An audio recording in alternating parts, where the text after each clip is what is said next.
Do you know what the triangle said to the circle? You're pointless. Trump, Mueller, Cohen, Manafort, Putin, Flynn, Trump Jr., Comey, Rosenstein. You've heard of all of these names a billion times over the past year, and by now, you probably know that the Justice Department is investigating Russian attempts to interfere in the 2016 election to help Donald Trump's chances and to hurt Hillary Clinton's chances. But the truth is that this investigation, which is being led by Robert Mueller, a former head of the FBI, has so many subplots and so many major and minor characters that it's starting to feel a little bit like watching Game of Thrones.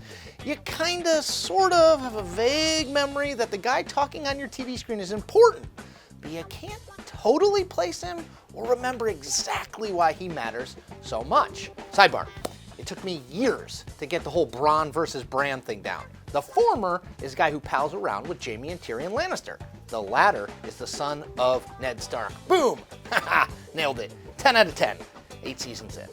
With nearly 200 criminal counts already brought against defendants so far in the Russia probe, even old George R.R. Martin would be confused. So here's my attempt to make sense of it all, and I'm gonna do it in just under 30 minutes. Now, this whole thing started because George Papadopoulos, a relatively minor foreign policy advisor to Trump, bragged to an Australian diplomat while out drinking in London in May 2016, as one does, that the Russians had dirt on Hillary Clinton. So a couple months later, the website WikiLeaks started publishing emails that had been stolen off the Democratic National Committee's servers.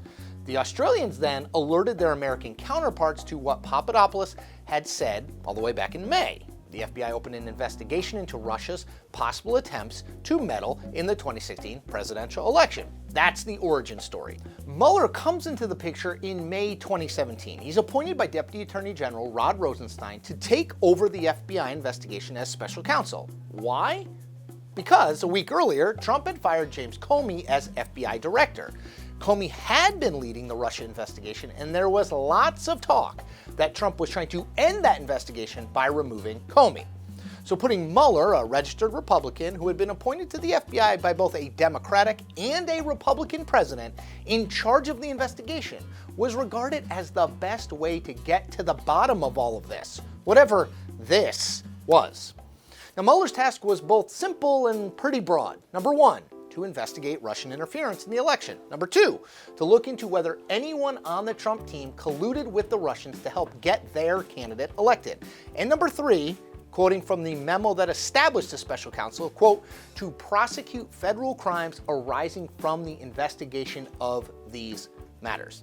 Now, let me take a moment here to make an important note. No collusion. I repeat, no collusion. I kid, but not really. The president's almost manic insistence that there was never any collusion between him and the Russians is indicative of the broader efforts by Trump and people close to him, Rudy Giuliani, I'm looking at you, to spin this whole probe into nothingness. But facts are facts, and the facts are these. 192 criminal charges have been brought by Mueller against 36 people and entities. 7 people have pleaded guilty, and many of those have flipped, cooperating with the investigation, including the aforementioned Papadopoulos, Deputy Campaign Chairman Rick Gates, former National Security Advisor Michael Flynn, and Trump's longtime lawyer and personal Michael Clayton figure, Michael Cohen. The vast majority of that group pleaded guilty to lying to federal authorities or Congress, or both, about the nature and extent of their contacts with the Russians. Flynn, for instance, lied about his conversations with Russian officials during the presidential transition.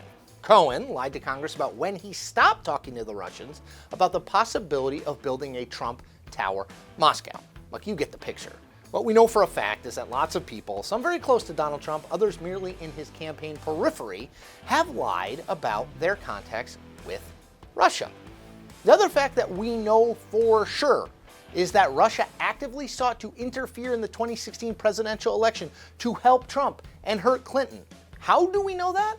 Because no matter what Donald Trump says or tweets, the U.S. intelligence community unanimously confirmed that fact in early 2017. What we don't know is, well, a lot. We don't know whether or not Mueller has found any evidence that someone or someones in the Trump campaign colluded with the Russians. We do know that Donald Trump Jr., Jared Kushner, and Manafort met with the Russians in June 2016, lured by the promise of dirt on Clinton. But that's not definitive proof of much. We don't know whether or not Mueller has found any evidence that Trump tried to obstruct justice by firing Comey to get in the way of the Russia investigation. Now, we do know that Comey said in his sworn testimony to Congress that Trump asked him if he could find a way to let this go in reference to the investigation into Flynn. We also don't know when Mueller is planning to wrap this all up. Trump and his Republican allies have been subtly, and not so subtly, exerting public pressure on the special counsel to bring this all to an end. Mueller has, to date, completely ignored that pressure campaign. In fact, he's been almost totally silent since being appointed as special counsel. Hell, he's barely been seen in public, except for that one time he was sitting at the airport waiting for his gate to be called. We've all been there, Bobby. Do your friends call you Bobby? Where does all of this leave us? It leaves us with a lot of smoke, like so much that you can barely see right in front of you, and a president who asks us all to ignore it, insisting that he is the real victim here. And that is the point. The Point comes out twice a week, every single week. Make sure to check out new episodes every Tuesday and Thursday.